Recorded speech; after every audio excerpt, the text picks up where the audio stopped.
When my fiancé declared, I want a prenup. I want change my future on you, he smiled and agreed. But quietly, he contacted my lawyer to craft one that protected every piece of my hard-earned success. The shock on his legal team when they realized my assets outweighed distant fold was a moment he'll never forget. I want a prenup. I want change my future on you, Grant said those words across a candlelit table at Marcello's, our favorite Italian restaurant. Ashy Aston, businesslike, precise, almost the same way negotiated a Carly's was calm, not angry, not apologetic. He stated it if it were a fact, not a request. He set down my wine glass carefully, keeping my composure, even a part of me quiver with barely content excitement. A prenup, he repeated calmly. Okay, he blinked, clearly surprised that he wasn't crying or arguing. Ouais, you're okay with it. Of course, he said, offering a small smile. It makes sense. Protecting what you've built is smart. Relief washed over Grant's face. He reached across the table and squeezed my hand. God, you have no idea how relieved I am. You're amazing, Paige. Most women would throw a fit, but you understand. I've worked too hard to risk it all on anyone. Even someone I love. Even someone I love. He nodded, smiling, while my mind raced 3 steps ahead. Because what Grant didn't know and what no one knew, was that sitting across from him wasn't some shy-tech advisor scraping by on a modest salary. Sitting across from him was a woman who earned $9.05 million a year. And they had just given me the perfect opportunity to show him exactly who they'd been underestimating for 3 years. My name is Paige Callaway. And this is the story of how my fiancé's prenup demand became the biggest mistake of his life. But to understand how we got here, you need to know who I really am, not the version Grant thinks he knows, not the one his mother sees at Sunday brunch. The real me. I'm 32 years old, and for the past 6 years, I've lived 2 very different lives. In one, I'm exactly what everyone assumes. A mid-level tech consultant driving a 10-year-old Honda Civic with a dented commute door. I live in a modest 2-bedroom apartment where rent is reasonable, and the neighbor mind their own business. I shop at Target, clip coupon occasionally, and wear a some three pair of jeans until they fret at the knees. To the outside world, I'm comfortable but unremarkable, safe, predictable, the kind of woman no one ever worry about. In my other life the very one I am the creator of Cloud 5 Pro, a cloud-based management system used by hotel and retail chains across North America to run their operation.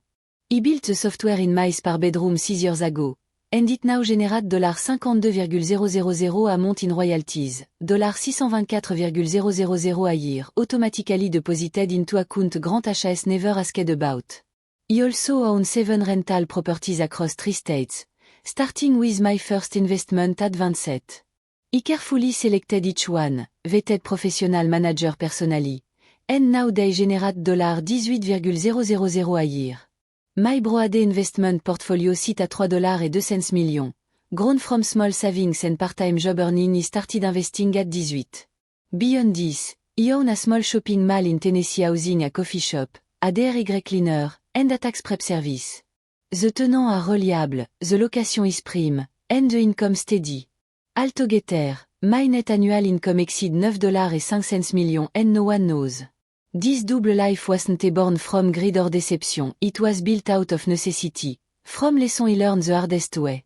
I can still remember that night vividly, at 14, lying in bed pretending to sleep. My parents were arguing downstairs. My mother's voice was trembling, my father defensive and straining to justify a $17,000 purchase equal dans investment. I crept to stop of the stair, clutching my stuffed rabbit, peering through the baluster. The acrimony, resentment, and bitterness in that room was palpable. From that night on, I made a promise. I would never let money define my relationship, never let it become a weapon, and never let anyone value me only for what he could provide. So when I signed my first licensing agreement for Cloud 5 Pro at 26, I had a choice. Let money complicate love or let it empower me. I chose the latter. Je voulais que mon succès reste discret. Je vivrais modestement, m'habillerais simplement, conduirais une voiture ordinaire. Je laisserais les gens me voir, moi, Paige, avant de voir les chiffres de mon compte en banque. Cela a parfaitement fonctionné pendant des années. Je conservais mon travail de consultante à temps partiel, entretenais les apparences et restais connectée à une vie normale. Je fréquentais des amis qui ne savaient rien de ma situation financière. Je répondais parfois vaguement, en détournant toujours la conversation des détails sur mes actifs ou revenus. Puis, il y a 3 ans, j'ai rencontré Grant Harrison. Nous étions tous les deux au mariage de mon amie Jessica, placés à la table des célibataires. Cette accumulation maladroite d'amis seuls et de cousins éloignés facilitait la mise en place d'un plan de secours pour le prochain mariage. Grant était magnétique d'une manière que je n'avais jamais rencontrée. Confiant, parfois arrogant, parfois impitoyable, mais capable de rendre une histoire sur un client difficile absolument captivante. Il dirigeait une petite société de conseil immobilier appelée Harrison et Associates. Ses cartes de visite étaient élégantes, son profil LinkedIn parfait, et 3 assistants à temps partiel géraient le surplus de travail. Il conduisait un Audi Q5 flambant neuf, portait ce que j'ai appris plus tard être une montre Huawei de luxe, et vivait dans un loft moderne et automatisé dans le quartier rénové des entrepôts. Son entreprise était légitime, mais en difficulté. 15 clients actifs, dont au moins la moitié payaient en retard ou négociaient constamment. Ses frais généraux, le bureau chic, les assistants, les abonnements logiciels dévoraient la majorité de ses profits. Mais Grant possédait quelque chose de plus précieux que le succès, l'apparence du succès. La confiance, la présentation, la capacité de rentrer dans une pièce et de faire croire à tout le monde qu'il était exactement ce qu'il paraissait être. J'admirais cette énergie, cette assurance d'agir même lorsque tout était incertain. Cela me rappelait mon propre parcours, construire quelque chose à partir de rien et y croire avant que quelqu'un d'autre ne le fasse. Mais ce que j'admirais encore plus, ce qui m'attirait vers lui d'une manière que je ne comprenais pas au début, c'était qu'il ne s'intéressait jamais à mes finances. Quand je lui disais que j'étais consultante tech, il l'acceptait sans poser de questions. Il ne demandait jamais mon salaire, mon appartement, ma voiture, ni pourquoi je choisissais toujours des restaurants bon marché pour nos rendez-vous. Il supposait simplement que j'étais normale, une partenaire sûre et stable, qui ne menacerait pas sa perception de soi en tant que pourvoyeur. Et je le laissais penser ainsi. Pour la première fois depuis des années, quelqu'un m'aimait pour moi. Paige, et non pour mon potentiel, ni ce que je pouvais offrir, ni les possibilités que mon compte en banque représentait. Juste Paige, la femme qui riait à ses blagues, écoutait ses rêves de développement de son cabinet, assistait à ses dîners d'affaires et le faisait se sentir soutenu. Cela me semblait sûr. Normal. Réel. Pendant 3 ans, nous avons construit une vie confortable ensemble. Grant rentrait à la maison des affaires, énergique et animé, me racontant les affaires qu'il avait conclues, exagérant souvent leur valeur ou leur calendrier. J'écoutais, posais des questions, et rigolais avec lui autour d'une pizza ou d'un vin bon marché. Mon propre travail restait volontairement vague. Des solutions tech pour petites entreprises, je disais. Personne ne cherchait à en savoir plus. Je faisais aussi les brunchs du dimanche avec sa mère, Margaret, une femme acérée qui avait gravi les échelons depuis une enfance modeste et avait des opinions très arrêtées surtout sur ce qu'était un partenaire acceptable pour son fils. Elle souriait lors des mimosas et des quiches, et disait « C'est admirable que Grant ait trouvé quelqu'un de posé, Paige. Aujourd'hui, beaucoup de jeunes femmes sont obsédées par l'argent et le statut. » Je souriais, hochais la tête, ne disais rien, jouant parfaitement mon rôle, la petite amie admirée, la partenaire compréhensive. Cela a parfaitement fonctionné pendant 3 ans, jusqu'à ce que ça ne fonctionne plus. Le changement a été si subtil que j'ai presque failli le manquer. Il y a environ 6 mois, Grant a commencé à faire des commentaires sur notre futur, toujours avec une teinte financière. Quand nous serons mariés, il faudra être prudent avec l'argent, disait-il lors d'un dîner dans notre restaurant thaï préféré. Son ton était détendu, mais ses yeux sérieux. Mon père a tout perdu dans son divorce, la maison, ses économies, tout. Je ne ferai pas les mêmes erreurs. Je pensais que ce n'étaient que des préoccupations normales avant le mariage. Mais ses remarques sont devenues plus fréquentes, plus directes, plus spécifiques. Il parlait de connaissances ruinées par un divorce, des contrats prénuptiaux comme s'ils étaient des formalités habituelles, citait des avocats spécialisés dans la protection des biens. Chaque remarque prise seule était insignifiante, mais ensemble, elles formaient un motif que je ne pouvais ignorer. Grant n'était pas seulement inquiet pour notre avenir. Il se préparait à une possible fin. Et maintenant, assise en face de lui chez Marcelo S., le voyant se détendre après que j'ai accepté son prénup, j'ai compris avec une clarté parfaite. Grant n'avait aucune idée de qui il affrontait réellement. Il n'avait aucune idée que le vrai danger financier dans cette relation n'était pas moi lui prenant quelque chose. C'était lui qui supposait que je ne prendrais jamais rien en premier lieu. Grant a fait signe au serveur pour une autre bouteille de vin, son comportement maintenant confiant et détendu. La tension qui pesait sur lui depuis des mois avait disparu, remplacée par l'aisance que j'aimais chez lui depuis 3 ans. Tu sais, dit-il, s'installant dans son fauteuil avec un petit sourire satisfait, c'est exactement pour ça que j'ai su que tu étais celle qu'il me fallait. Tu es rationnel, pratique. Tu ne laisses pas les émotions troubler ton jugement. J'ai pris une gorgée d'eau, laissant l'ironie de ces mots flotter entre nous comme la flamme d'une bougie sur notre table. Rationnel. Pratique. S'il savait seulement à quel point j'allais devenir stratégique à présent. Alors ai-je demandé. Je suis déjà en train de rédiger les papiers, dit Grant. Et quelque chose dans son ton me fit tressaillir. Déjà en train de rédiger? Cela signifiait qu'il avait pris cette décision avant ce soir, avant de me laisser la moindre chance de donner mon avis. Ce dîner n'était pas une conversation. C'était un avis. Il aura quelque chose de prêt au début de la semaine prochaine. Nous pourrons le passer en revue ensemble. Assure-toi que tu es d'accord avec tout. Assure-toi que je sois à l'aise. Le ton était presque amusé. Ça me va, dis-je, en coupant dans mes pâtes Primavera. Mon appétit avait disparu depuis le moment où il avait qualifié notre relation de pari. Je ferai aussi examiner par mon avocat, ajoutai-je. Le regard de Grant s'arrêta sur ma bouche. Tu as un avocat? La surprise dans sa voix en disait long. Bien sûr, il avait supposé que je n'avais aucune représentation légale. Pourquoi quelqu'un comme moi, quelqu'un qu'il percevait comme financièrement simple, aurait besoin d'un avocat pour un contrat de mariage? Eleanor s'occupe déjà de mes affaires professionnelles, entre autres choses, juste pour m'assurer que tout est légal, tu sais? Dis-je avec calme, ce qui n'était pas totalement faux. Eleanor veillait à ce que tout soit parfaitement en ordre. Oui, ça a du sens, répondit Grant, se reprenant rapidement. Intelligent. C'est assez simple, mais oui, fais-les jeter un œil. Simple et efficace. Je me demandais s'il pensait toujours la même chose dans une semaine. Nous avons continué le dîner, parlant de mariage, de la validation de sa mère pour son club de lecture, de la possibilité de faire la cérémonie en Grèce ou en Italie. Grant était redevenu enthousiaste, riant, planifiant comme si la discussion sur le prénup n'avait été qu'un détail administratif. En quittant le restaurant, la pluie avait commencé. Pas un déluge, juste une fine bruine qui faisait scintiller les feux et le bitume. Grant m'a embrassé sur la joue, et a mentionné qu'il avait un rendez-vous professionnel tôt demain matin. J'ai regardé son Audi s'éloigner dans la nuit humide, les feux arrière disparaissant dans l'obscurité, et j'ai ressenti quelque chose d'inhabituel en moi. Pas de la peur, plutôt une clarté froide. Je suis resté dans ma Honda pendant 20 minutes, la pluie martelant le pare-brise au rythme de mon cœur. Mon esprit tournait en boucle autour de ces mots. Je ne parie pas mon avenir sur toi. Pas notre avenir, juste le sien. Finalement, j'ai sorti mon portable et appelé Eleanor Ashott. Auton. Elle a répondu dès la deuxième sonnerie. Sa voix claire et énergique malgré l'heure, il était presque 23 heures. Il l'a vraiment fait, ai-je dit doucement, regardant la pluie ruisseler sur le pare-brise. Il veut un prénup.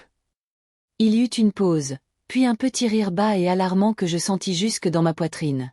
Et il pense qu'il est celui qui a quelque chose à protéger. Il a dit, je ne parie pas mon avenir sur toi. La voix d'Eleanor devint glaciale et précise. Oh Paige, ça va être délicieux. Raconte-moi tout. Je lui ai tout raconté, le dîner, la tension, son discours préparé, son soulagement lorsque j'ai accepté, et sa remarque sur mon avocat déjà en train de rédiger les documents. Eleanor écoutait sans m'interrompre, et je pouvais presque percevoir ses pensées se former à partir des implications. Alors, il prépare ça depuis un moment, dit-elle quand j'eus fini. Ce n'est pas une inquiétude improvisée. C'est calculé. On dirait bien. Et il n'a aucune idée de ce qu'il est réellement en train de demander. Aucun.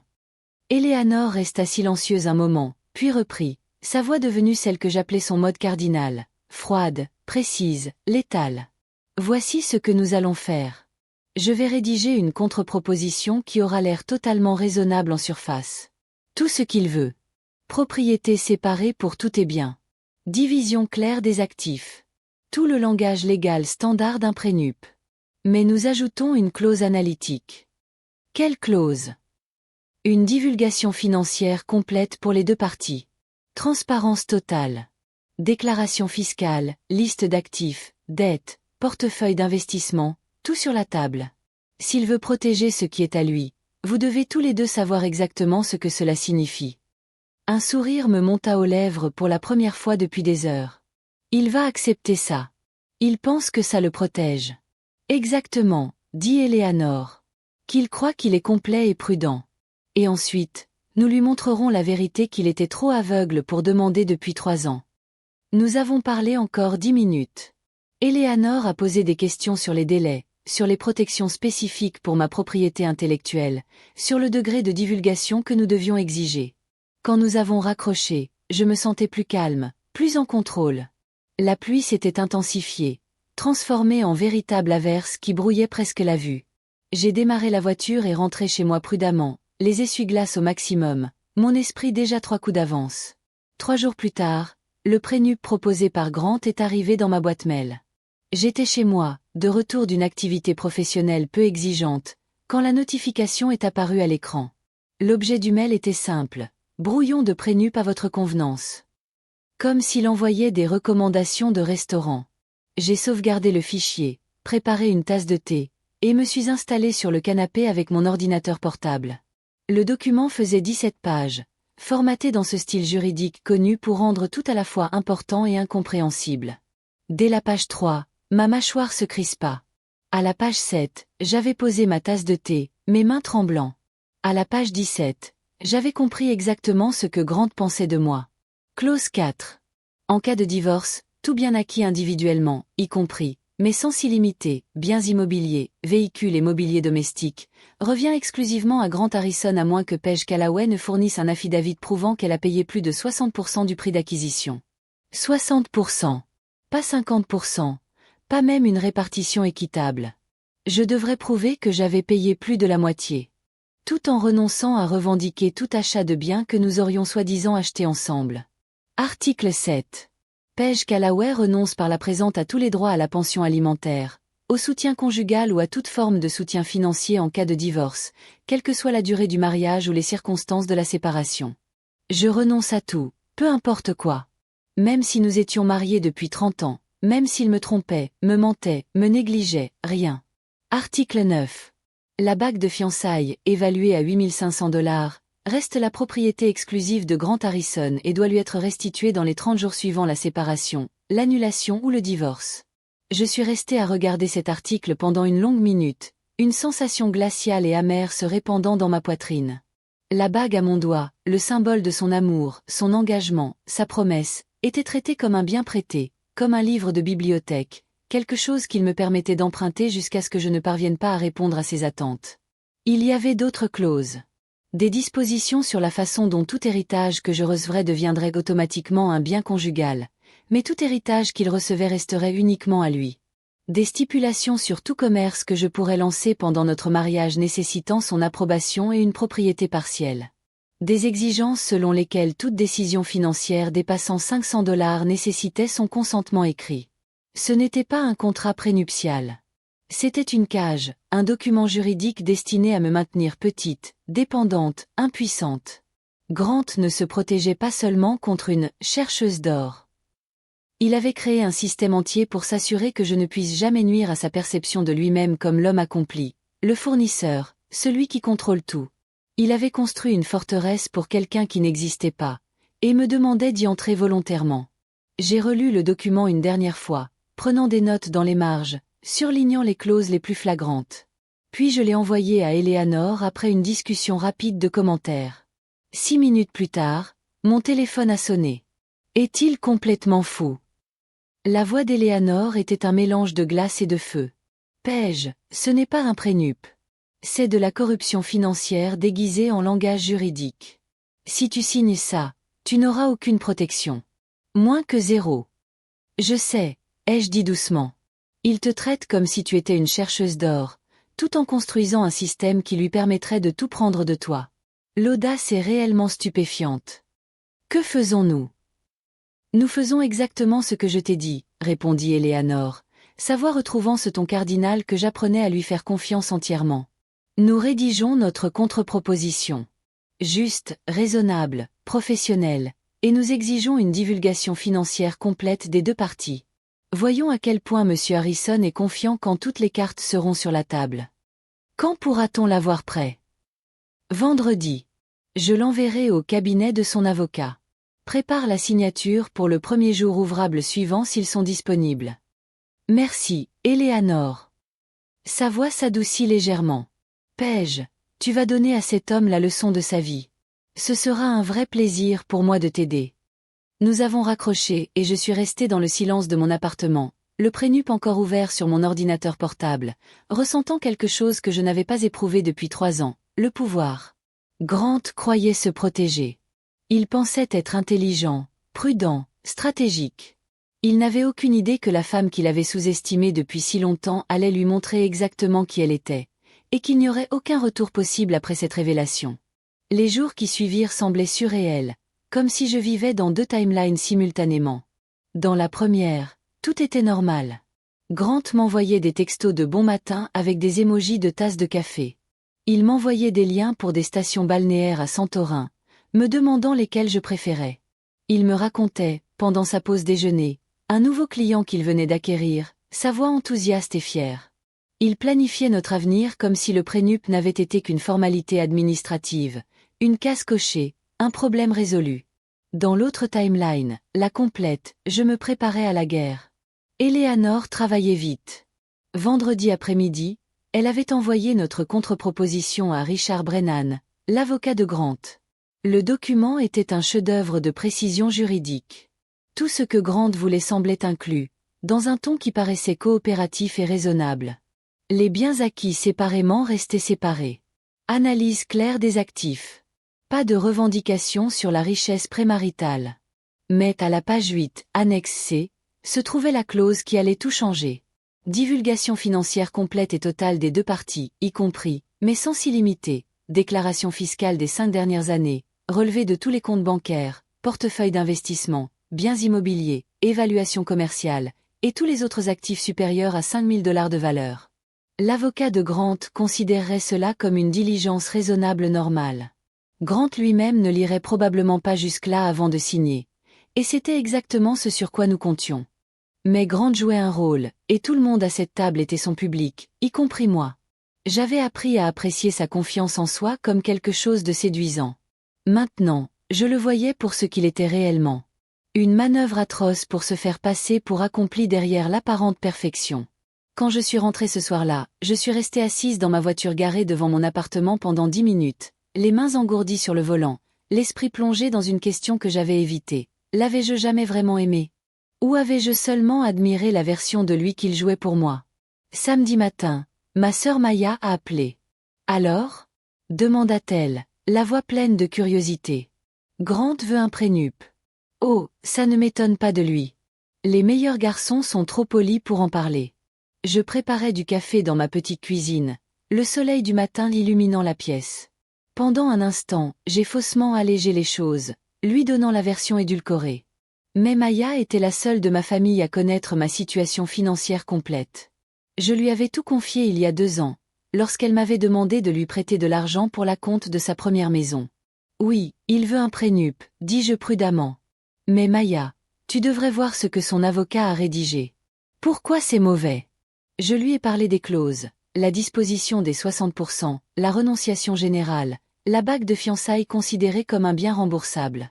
À chaque détail, le silence de son côté devenait plus lourd. Attends, finit-elle par dire, la voix tranchante. Il te traite comme si tu n'étais intéressé que par son argent. Paige, tu pourrais racheter toute son entreprise et il te resterait encore de quoi acheter un palais en Toscane. Nous avons toutes 2 ri, mais le rire était amer et creux. C'est fou, continua Maya. Il se rend compte de qui tu es vraiment? Non. Vas-tu lui dire? Je regardais par la fenêtre de ma cuisine le bâtiment en face, une femme arrosant ses plantes sur son balcon, profitant de son simple samedi matin. Je vais le lui montrer, dis-je doucement. Il y a une différence. Maya est restée silencieuse un long moment. Puis, quand elle a parlé de nouveau, sa voix était plus douce, plus sérieuse. Paige, tu es sûre de toi? Maintenant qu'il sait, tu ne peux pas reculer. Ça va tout changer. Ça a déjà changé, dis-je. Il ne le sait juste pas encore. Alors laisse-le voir qui il a sous-estimé. Laisse-le voir qu'il a vraiment essayé de mettre en cage. Après notre appel, je me suis sentie curieusement centrée.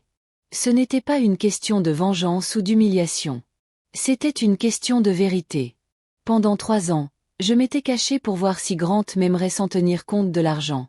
Et il avait aimé la version de moi qui correspondait à son récit. La petite amie adorable, la partenaire modeste, celle qui le faisait se sentir accompli en comparaison. Mais il n'avait jamais aimé la vraie moi, parce qu'il ne s'était jamais donné la peine de demander qui j'étais réellement. La signature était fixée pour mardi à 14 heures. La veille, je n'ai pas pu dormir. Je restais allongée, regardant le plafond, mon esprit rejouant toute notre relation comme une bobine embrouillée que je ne pouvais pas éteindre. Notre premier rendez-vous dans ce café près du port. Grant me parlant de ses rêves de construire un empire immobilier. Ses yeux brillants d'ambition. Le week-end à la montagne où il m'avait appris à skier, patient et encourageant lorsque je tombais sans cesse. La nuit où il m'avait demandé en mariage sur ce bateau à Santa Barbara. Le coucher de soleil dorant tout autour de nous. Ces mots à peine audibles lorsqu'il m'avait demandé de l'épouser. Tout cela avait-il été réel? Ou n'était-ce qu'une performance? Sa performance, la mienne, tous les deux jouant les rôles que nous pensions que l'autre voulait voir. Je pensais à mes parents, à leur mariage, à la façon dont l'argent avait détruit tout ce qu'ils touchaient. Comment ma mère pleurait devant les relevés bancaires pendant que mon père faisait des investissements pour prouver quelque chose à son frère. Comment l'amour avait été traduit en langage juridique, réduit à des biens et à des clauses de partage d'actifs. J'avais juré que je ne laisserais jamais l'argent déterminer mes relations. Mais maintenant, j'allais entrer dans un bureau d'avocat où notre amour ou ce qui en restait serait réduit à des clauses, des signatures et des divulgations financières. La différence, cette fois, c'était que je n'étais pas la victime. Cette fois, j'avais toutes les cartes que Grant ignorait totalement. Je me suis finalement endormie vers 3 heures du matin, mon dernier sentiment mêlant anxiété et anticipation. Demain, Grant me verrait clairement. Pas comme la petite amie timide qu'il avait sous-estimée. Pas comme la partenaire sûre qui ne gâcherait pas son récit. Mais comme la femme qu'il aurait dû interroger dès le départ, celle qui avait été là depuis le début, jouant au chat et à la souris pour qu'il se donne la peine de regarder. Lorsque mon réveil a sonné à 7 heures, je me suis sentie étonnamment calme. Je me suis douchée, habillée d'une robe simple et d'un blazer, professionnel mais pas ostentatoire. J'ai pris le petit déjeuner, même si je n'avais pas besoin d'énergie, juste pour faire semblant. Eleanor a envoyé un texto à 9 heures, prête à entrer dans l'histoire. Je lui ai répondu, prête. Grant a appelé à 11 heures, la voix joyeuse. Hey, toujours bon pour 14 heures? Mon avocat à tout prêt. Je serai là, dis-je. Parfait. Ce sera rapide et sans douleur. Après, on pourra aller dîner. Il y a ce nouveau restaurant français que je voulais essayer. Rapide et sans douleur. Ai-je prescrit? Ça me va, ai-je répondu à la place. Après avoir raccroché, je me suis assise à ma table de cuisine avec une tasse de café que je ne buvais même pas, regardant l'horloge approcher de 14 heures. Dans quelques heures, tout changerait. Grant croyait se protéger, être prudent et stratégique.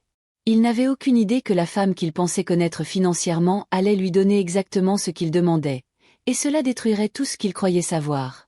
Je suis arrivée au cabinet Brennan et associée au 150. L'immeuble était l'un de ces gratte-ciel urbains qui imposent le pouvoir dès l'entrée. Tout en verre et en surface réfléchissante, pensé pour vous faire sentir petit avant même de passer la porte. Le hall avait des sols en marbre qui amplifiaient chaque pas, des œuvres d'art coûteuses qui semblaient valoir plus que la voiture de la plupart des gens, et un tableau de sécurité où je devais m'identifier pour obtenir un badge. La montée en ascenseur jusqu'au 15e étage ressemblait à l'ascension vers une chambre d'exécution. Absorbée par les grandes portes vitrées. Robe marine, blazer simple, bijoux discrets. J'avais exactement l'air de ce que Grant attendait, capable mais modeste, présentable mais sans éclat. La femme qui ne ferait pas de vagues. Les portes s'ouvrirent sur un hall spacieux qui reflétait l'esthétique de l'immeuble. Plus de verre, plus d'acier. Une réceptionniste parfaite, souriante mais sans que ses yeux ne mentent, me dirigea vers la salle de réunion B. Grant était déjà là quand je suis entrée. Il se leva immédiatement, son visage s'illuminant de soulagement et de bonheur. Il avait fière allure, fraîchement rasé, ses vêtements noirs impeccables que je savais réservés aux réunions importantes, son parfum discret mais cher. Il traversa la salle et m'embrassa sur la joue, sa main chaude posée sur mon bras. « Salut », dit-il doucement. Tu es superbe. Un peu nerveuse, avouai-je, ce qui était vrai, mais pas pour la raison qu'il pensait. Ne le sois pas. Cela va être rapide et sans douleur. Juste quelques signatures, et ensuite on pourra passer à des choses plus agréables. Les cloches, la lune de miel, tout ça. Rapide et sans douleur. Je m'accrochai à ces mots, me demandant s'il s'en souviendrait dans une heure. Richard Brennan entra quelques instants plus tard. La cinquantaine avancée, cheveux argentés parfaitement coiffés, vêtements évalués à $3000. Le type d'avocat qui faisait carrière à faire sentir les hommes riches protégés. Il me dévisagea avec l'assurance de quelqu'un qui maîtrisait l'art de paraître sincère. Mademoiselle Callaway, ravie de vous rencontrer. Grant m'a dit de belles choses. Tout cela devrait être simple. Simple, acquiesçai-je mentalement. Nous nous assîmes autour d'une longue table. Les fenêtres du plafond offraient une vue sur la ville en contrebas, des nuages d'orage s'amassant à l'horizon. L'air sentait le cuir et la brillance des objets coûteux. Puis Eleanor arriva. Je l'entendis avant de la voir, le claquement sec de ses talons sur le marbre, précis et maîtrisé. Elle entra dans la salle, portant un portefeuille distinct, son expression impassible, son rouge à lèvres rouge vif tranchant avec sa tenue neutre. Richard se leva pour lui tendre la main. Mademoiselle Othon, enchantée. Monsieur Brennan, commençons ? Répondit-elle, son sourire mince comme un rasoir. Une voix polie, mais sous la surface, je pouvais sentir le contrôle calculé, comme une joueuse d'échecs assise face à une partie qu'elle sait déjà gagnée. Nous prîmes place, Grant à mes côtés, Eleanor à mon autre côté, Richard en face, penché sur des papiers étalés devant lui. Commençons par les divulgations financières de Monsieur Harrison, dit Richard en ouvrant un dossier fin. Précision complète, comme demandé. Il présenta chaque document comme s'il exposait des preuves, ce qui, d'une certaine manière, était le cas. Évaluation de Harrison et associés, $340 000. Je savais, par des conversations entendues, que ce chiffre était gonflé sur des projections plutôt que sur les revenus réels.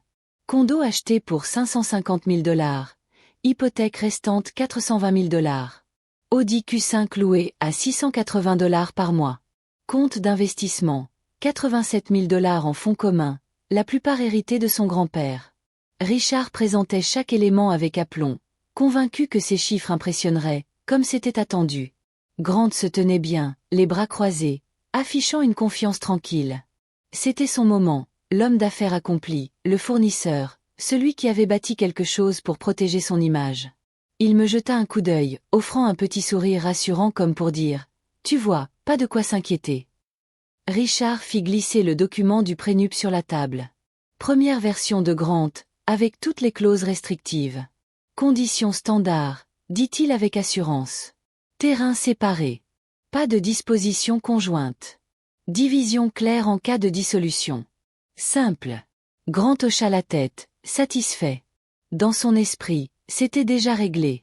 Nous signerions, serrions les mains, peut-être une photo pour montrer notre sérieux, et dîner au restaurant français ensuite. Il n'avait aucune idée de ce qui allait se passer.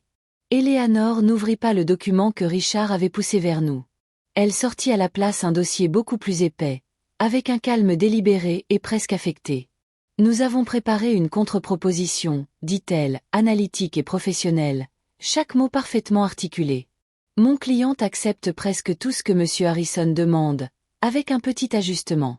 Richard haussa légèrement les sourcils. Ajustement ? Les deux parties doivent fournir une divulgation financière complète, dit Eleanor, sa voix neutre, comme si elle parlait de la météo. Déclaration fiscale des 5 dernières années, relevé de tous les comptes, portefeuille d'investissement, biens immobiliers, intérêts commerciaux, l'image complète. Richard fronça les sourcils, gêné par les documents qu'il venait de présenter. Nous avons déjà fourni les divulgations de Monsieur Harrison. Oui, confirma Eleanor, mais Mademoiselle Callaway ne l'a pas fait. Grant se tourna vers moi, rouge de colère, suivi d'une expression qui ressemblait à de l'agacement. Paige, tu n'as pas besoin. Je veux dire, ce n'est pas nécessaire. Je le regardai droit dans les yeux, calme et ferme. En fait, si nous devons être transparents, soyons totalement transparents. Eleanor fit glisser le classeur sur la table. Le bruit sourd résonna dans la pièce, lourd de conséquences que Grant ne pouvait pas encore comprendre. Richard l'ouvrit. Je vis son expression changer en temps réel, neutralité professionnelle, puis confusion, puis choc, et enfin quelque chose proche de la panique.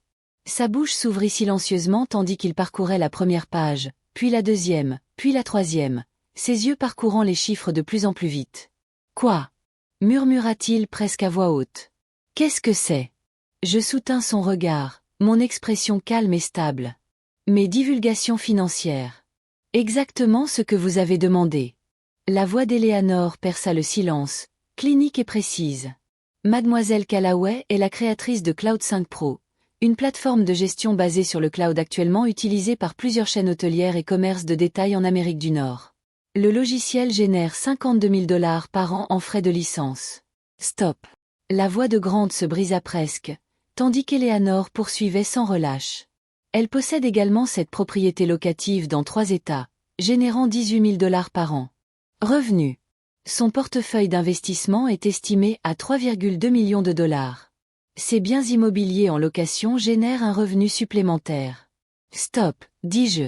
Grant était maintenant sur les nerfs, sa chaise frottant violemment contre le sol, tout son corps tendu et hostile dans la salle de réunion silencieuse.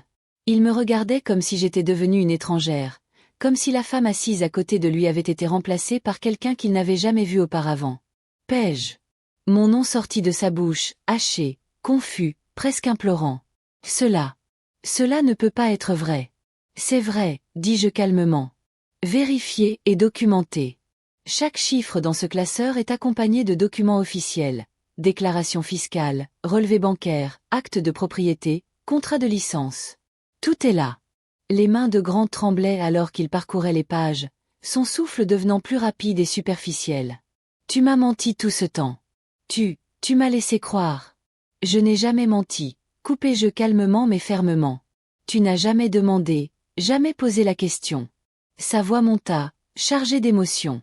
Tu m'as laissé penser que j'étais. Tu as été assis là pendant 3 ans alors que... Il ne pouvait pas finir sa phrase. Son visage passait par une palette d'émotions que je pouvais à peine identifier. Trahison, humiliation, plus grand encore. Richard se racla la gorge, essayant de reprendre contenance. Peut-être devrions-nous faire une courte pause pour examiner ces documents plus attentivement et reprendre ensuite. Non. La voix de Grant était tranchante, presque violente dans le silence de la salle. Je dois régler ça maintenant. Il se tourna vers moi et je vis quelque chose dans ses yeux que je n'avais jamais vu auparavant. Ce n'était pas de l'amertume exactement, quelque chose de plus rugueux, de plus désespéré. Pourquoi ? Les mots sortirent étranglés. Pourquoi ne m'as-tu pas dit ? Je pris une inspiration, choisissant soigneusement mes mots. Parce que je voulais que tu m'aimes, moi, pas mon compte en banque. Ce n'est pas. Il s'arrêta, sa mâchoire serrée comme s'il mâchait physiquement les mots qu'il ne pouvait pas prononcer. Tout le monde va penser que je me marie pour l'argent. Mes clients, mes partenaires d'affaires, ma mère. Ils penseront tous que je suis. Il ne put finir. Je compris malgré tout. Gold Digger. Exactement ce contre quoi son contrat de mariage avait été rédigé pour se protéger. Grant, dis-je doucement, cela ne doit rien changer. Nous pouvons encore. Cela n'a pas à changer quoi que ce soit. Son sourire était sec et amer. Paige, tu as caché près de 10 millions de dollars alors que j'étais. Il agita ses propres documents financiers en l'air. Alors que je me vante d'avoir décroché un contrat à 20 000 $ comme si c'était un exploit. Tu as une idée de ce que ça me fait paraître ? Et il y eut ce moment où tout ce qui comptait pour lui, ce n'était pas ce que cela signifiait pour notre relation, mais juste les apparences, la performance. Eleanor resta droite, son expression professionnellement neutre. Si vous souhaitez avancer avec un contrat de mariage équitable, équilibré, qui protège les deux parties, nous pouvons rédiger un nouvel accord qui ne lésine sur rien. Grant s'emporta, attrapant son anorak là où il était posé sur le dossier de sa chaise. Ses mouvements étaient saccadés, incontrôlés, comme une marionnette au fils emmêlé. Je dois sortir. Je ne peux pas, je dois sortir d'ici. Il se précipita vers la porte. Richard Brennan se leva précipitamment, des papiers volant autour de lui. Grant, nous devons absolument discuter de la suite avant. Mais Grant était déjà parti, ouvrant la porte et disparaissant dans le couloir. La porte se referma derrière lui avec un claquement si sec que je sursautai. Richard resta figé un moment, le visage rouge, visiblement gêné entre devoir professionnel et impuissance face à son client. « Je m'excuse sincèrement pour la réaction de mon client », dit-il enfin, la voix tendue. Cet événement était inattendu. Il faudra du temps pour traiter et discuter de la suite. La voix d'Eleanor ne changea pas. Bien sûr. Nous attendrons votre réponse, Monsieur Brennan. Richard rassembla ses papiers, balbutiant d'autres excuses, et partit. La porte se referma derrière lui avec une certitude qui semblait résonner dans la pièce soudainement silencieuse. Eleanor s'affala dans son fauteuil, et pour la première fois depuis notre arrivée, esquissa un petit sourire contrarié. « Eh bien, dit-elle. Ça a dépassé nos attentes. Je ne pouvais pas bouger. Je restais assise, fixant les papiers éparpillés sur la table, les divulgations financières timides de Grant d'un côté, mes révélations exhaustives de l'autre, comme la preuve silencieuse de qui nous étions et de ce que nous avions construit. Mes mains tremblaient. Je les cachais sous la table, pressant mes cuisses pour me stabiliser. Pendant 6 ans, j'avais caché ma richesse. 3 ans avec Grant spécifiquement. Tout cela parce que je voulais être aimée pour moi-même, pas pour ce que je pouvais apporter. Je voulais que quelqu'un me voie, moi, avant de voir les chiffres. Et Grant avait seulement vu l'image de moi qui s'insérait parfaitement dans son récit. Narrative. La petite amie compréhensive, la partenaire timide, la femme qui le faisait se sentir important par comparaison. Mais en le regardant découvrir la vérité, en voyant son image complète de lui-même s'effondrer en temps réel, je sentais quelque chose qui me faisait mal à la poitrine. L'argent ne se contentait pas de révéler les gens. Il détruisait les masques qu'ils avaient passé des années à perfectionner. Le masque de Grant, l'entrepreneur confiant, le pourvoyeur assuré, l'homme en contrôle, venait de se briser en 1000 morceaux irréparables. Eleanor parla doucement, sa voix passant à un ton plus préoccupé. « Ça va ?» Je levai les yeux vers elle.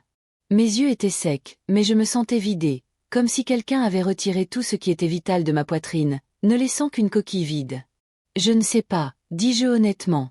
Je pensais que je me sentirais vindicative ou en colère ou quelque chose du genre, mais je me sens juste vide. » Eleanor tendit la main par-dessus la table et posa doucement la sienne sur mon bras. « C'est normal.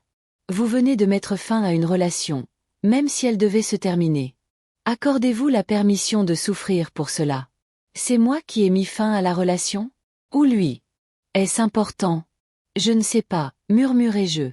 Eleanor commença à ranger les documents, les replacer dans des dossiers corrects avec la dextérité de quelqu'un qui l'avait fait 1000 fois. Ce qui se passe maintenant dépend de vous. Grant pourrait revenir, essayer de sauver la situation, ou il pourrait ne pas le faire. Dans tous les cas, vous devez décider ce que vous voulez. Que voulais-je? Il y a quelques jours, je voulais épouser Grant. Je voulais tout ce que nous avions prévu, le mariage, la lune de miel, l'avenir ensemble. Mais cet avenir était construit sur des suppositions qui n'avaient jamais existé. Je rentrais chez moi en passant mes journées à presque canoniser le trajet. Mon appartement me semblait trop calme, trop vide. Je fis du thé que je ne bus pas. Je fixai mon téléphone comme s'il pouvait sonner, même si je n'étais pas sûre de vouloir l'entendre. Il ne sonna pas. La nuit passa. Puis le lendemain. Puis le jour suivant. L'absence de nouvelles de Grant était totale. Pas d'appel, pas de texto, rien. Maya m'envoya un texto. Comment ça s'est passé? Je fixai l'écran pendant 5 minutes avant de répondre. Je te dirai plus tard. Ma mère laissa un message vocal concernant les invitations au mariage, demandant si nous avions finalisé le choix de notre partenaire pour le dîner. Je l'effaçai après avoir répondu. Je travaillais, menais des réunions, réglais des affaires pour Cloud 5 Pro, répondis aux problèmes de locataires dans une de mes propriétés. Je fonctionnais, mais c'était comme si je me regardais de l'extérieur, comme si j'étais un extra jouant le rôle de Paige Callaway dans sa vie habituelle.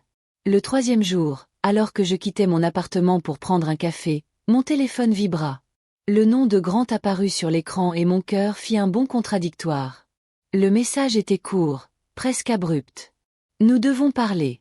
Chez moi. Demain, 19 heures. Je fixai ces mots. Non, s'il te plaît. Non. Quand tu seras prête, dis le message. Juste un ordre, comme s'il gardait encore un certain contrôle sur moi, sur nous, sur ce que nous étions. Une partie de moi voulait répondre « non » et laisser les choses en l'état. Que notre relation meure calmement, après le drame, après la confrontation. Mais une autre partie, celle qu'il avait admirée pendant 3 ans, celle qui avait dit « oui » quand il avait proposé sur cette plage, celle qui se souvenait encore de ce que c'était quand tout allait bien, voulait entendre ce qu'il allait dire. Le soir suivant, je me tenais devant l'immeuble de Grant exactement à 19 heures, regardant le hall automatisé qui m'avait toujours semblé impressionnant lorsque nous avions commencé à sortir ensemble. Tous les murs en briques apparentes et les grandes fenêtres donnant sur le toit, ce genre d'appartement qui criait « succès urbain », même si l'hypothèque écrasait. Je pris une profonde inspiration et entrai. Grant ouvrit la porte immédiatement après mon coup, comme s'il m'attendait. Il avait l'air terrible. Ses yeux étaient rouges, cernés de noir, comme après plusieurs nuits sans sommeil. Sa barbe n'était pas coiffée comme d'habitude. Il portait un jean et un t-shirt simple. Je ne l'avais presque jamais vu si décontracté, si négligé. « Merci d'être venu, dit-il, sa voix, ni chaude ni froide, juste tendue. Il ne m'embrassa pas. N'essaie même pas. Il se contenta de se pousser légèrement pour me laisser passer. L'appartement était lumineux comme toujours, tout était à sa place, les gros électroménagers minimalistes parfaitement alignés. L'art contemporain sur les murs de briques apparentes, l'éclairage automatique projetant des ombres nettes. Cela ressemblait toujours à un magazine. Toujours.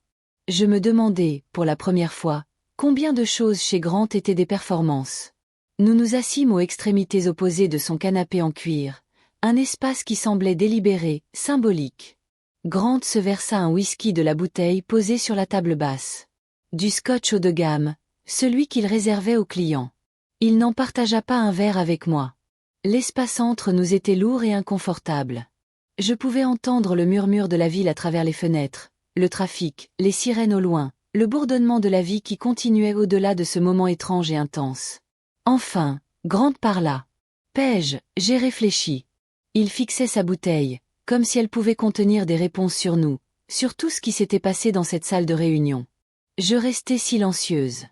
Je suis choquée. Évidemment, je veux dire, tu dois comprendre, ce que tu pensais savoir est en réalité quelqu'un de complètement différent. C'est beaucoup à assimiler. Je ne suis pas différente, dis-je calmement. La personne que j'ai toujours été. Tu ne connaissais juste pas tout de moi. Exactement. Il s'empara de cela, avançant d'un pas. Tu ne m'as rien dit pendant 3 ans, Paige. 3 ans à cacher quelque chose d'aussi fondamental. Tu ne m'as jamais demandé. Je ne devrais pas avoir à demander. Sa voix monta. Puis il se pencha, prit une grande respiration, essayant visiblement de se calmer. Mais écoute, j'ai eu 3 jours pour réfléchir à tout ça. Et j'ai décidé quelque chose. Il posa sa bouteille et me fit face entièrement. Je veux toujours t'épouser. Mon cœur fit quelque chose de compliqué. Il bondit et sombra en même temps. Un bref instant d'espoir scintilla dans ma poitrine, idiot et indésirable. Un instant que je décidai immédiatement d'étouffer, car je savais d'une certaine manière que ce qui suivrait ne serait pas ce que je voulais entendre. Je t'aime, continua Grant. Et sa voix avait pris cette chaleur passionnée qu'il utilisait lorsqu'il s'adressait à des clients. Ce que nous avons, c'est réel. C'est précieux. Et je ne veux pas que ça soit compromis, à cause de l'argent. J'attendis le mais. Il arriva. Mais je veux que tu comprennes ma position. Il passa sa main dans ses cheveux, un geste que je reconnaissais comme signe de stress. Mon entreprise, ma réputation, mes relations avec mes clients et investisseurs, tout repose sur une certaine perception. Et si les gens découvrent que je vais épouser quelqu'un dont le revenu est 10 fois le mien, cette perception change. Elle change comment ? Demandai-je, sachant déjà la réponse. Je paraîtrais faible, dit-il franchement. Comme si je ne pouvais pas y arriver seul, comme si j'avais besoin de quelqu'un pour me soutenir financièrement. Mes clients seront jaloux si tu fais partie de mon entreprise. Mes concurrents l'utiliseront contre moi. Ma mère. Il s'interrompit. Ta mère fera quoi ? Il secoua la tête. Peu importe. L'important est que j'ai trouvé une solution. Une manière de faire marcher tout ça. L'espoir qui avait scintillé un instant plus tôt mourut complètement, remplacé par quelque chose de froid et de lucide. Quelle solution ? Demandai-je, bien qu'une partie de moi ne veuille pas l'entendre. Grant se mit à marcher, en mode réflexion, en mode planification. Nous mettons en place un NDA, un accord de confidentialité sur ta situation financière. Personne ne doit savoir.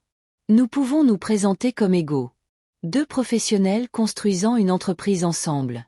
Pas de questions embarrassantes, pas de jugement, pas de complications. Je le regardais. Tu veux que je signe un NDA ? Sur ma propre vie ? Pas sur ta vie, dit-il rapidement. Juste sur les détails financiers, les chiffres, les propriétés. Tout reste confidentiel entre nous. Grant, gardai-je ma voix calme, même si mes mains étaient crispées sur mes genoux. Ce n'est pas de la confidentialité. C'est me demander de mentir. Ce n'est pas un mensonge. Sa voix monta à nouveau, la frustration transparaissant. C'est juste gérer les informations, être prudent sur ce que nous partageons avec les autres dans notre vie. Non, dis-je fermement. C'est ce que signifie un NDA? Que je devrais cacher qui je suis à tout le monde pour que tu puisses préserver l'illusion que tu es le seul important. Est-ce vraiment trop demandé? La question sortit presque en suppliant. Après 3 ans ensemble, un peu de prudence est-elle vraiment un prix trop élevé pour notre relation? Je sentis quelque chose en moi se briser totalement. Pas mon amour exactement. Quelque chose de plus que ça. Le dernier vestige d'espoir que Grant pourrait, d'une manière ou d'une autre, m'aimer pour moi-même plutôt que pour son ego, s'éteignit. Oui, dis-je simplement. C'est trop. Son visage se tordit. Frustration, colère, quelque chose qui aurait pu être de la douleur pure.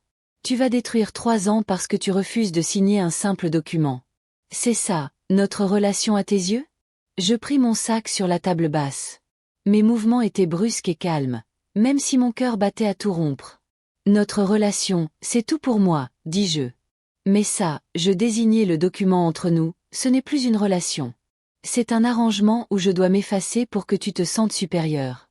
Et je ne le ferai pas. Pas pour toi. Pas pour personne. Je me dirigeai vers la porte. Grant me suivit. Sa voix devenant plus forte, plus désespérée. Tu es irréaliste. J'essaie de trouver une solution ici. J'essaie de faire fonctionner tout ça et toi, tu es juste en train de tout jeter. Je me retournai à la porte, le regardant une dernière fois. Le regardant vraiment. Essayant de retrouver, dans cet homme désespéré et en colère, celui que j'avais aimé. Grant, si tu ne peux pas m'aimer pour qui je suis vraiment, tout entière, y compris les parties qui te mettent mal à l'aise, alors peut-être que nous ne devrions pas nous marier du tout. Le silence qui suivit eut un goût de définitif. De final. Le visage de Grant passa par un cycle d'expressions. Choc, peine, fureur, humiliation. Puis quelque chose de froid, de dur. Tu le regretteras, dit-il, la voix basse et venimeuse. Tu finiras seul, avec rien d'autre que ton argent pour te tenir chaud. Personne ne voudra de quelqu'un qui ment pendant 3 ans, qui manipule les gens.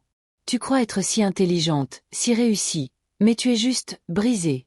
Les mots étaient faits pour blesser, et ils blessèrent un peu mais pas de la façon qu'ils voulaient. Je soutins son regard sans ciller. Mieux vaut être seule dans la vérité que prisonnière d'un mensonge. J'ouvris la porte et sortis. Derrière moi, j'entendis Grant ajouter quelque chose, mais je ne m'arrêtai pas. Je refermai la porte doucement, descendis le couloir, les escaliers, puis sortis dans l'air frais du soir, et je sentis le poids de 3 années glisser de mes épaules comme un manteau trop lourd, trop étouffant, enfin abandonné. Je parvins à ma voiture avant que les larmes ne viennent. Pas des sanglots, juste des larmes silencieuses qui glissèrent sur mes joues alors que je restais immobile au volant, les mains serrant le cuir, fixant le vide. Je ne savais même pas vraiment pourquoi je pleurais. La fin de la relation. La cruauté des derniers mots de Grant.